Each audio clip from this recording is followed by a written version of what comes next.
I know your brains are tired. And you ought to hear administrators whine when they have to do this. Are you whining? They were whining.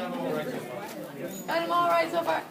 Because it's taxing your brain. I know, I get that. And it's causing you to look at something in a little bit different way that you look at things.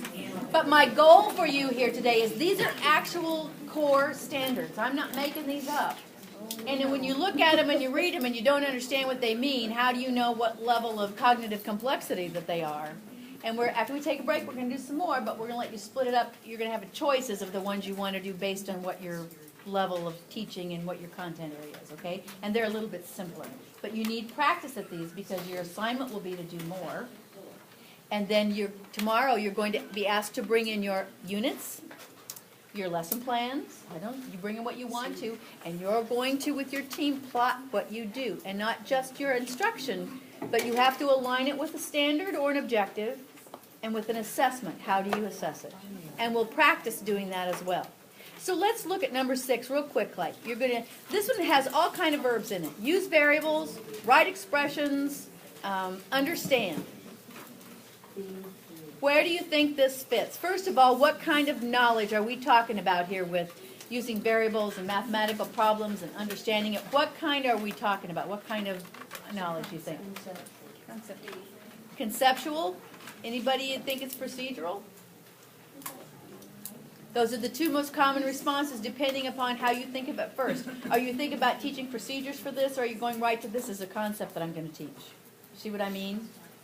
All right, but what kind of cognitive processes are you using? Is this simply remembering, understanding, applying? Where would you put it? 3. The most common response is 3. Either B3 or C3. 2. Again, if you had something else, that doesn't mean it's wrong, because like I said, there's no right or wrong answers to these. All right, how about the next one? Translate quantitative or technical information expressed in words into text, into visual form, then you're going to go back and forth.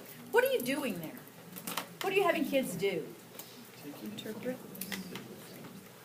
You're having them interpret. They're going to generate a new product. They're going to generate a new product. They've been given technical information. They've got to express it different ways. They're going to generate something, aren't they?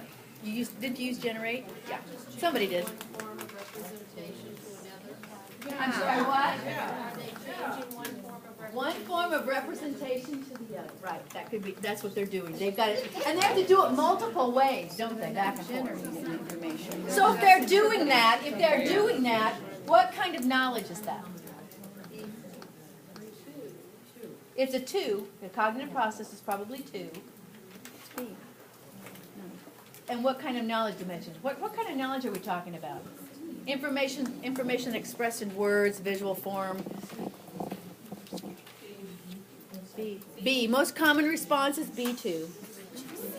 However, I will tell you the second most common response on this one was A2, because they thought it was factual information that they were translating back. You see what I mean? It really could be.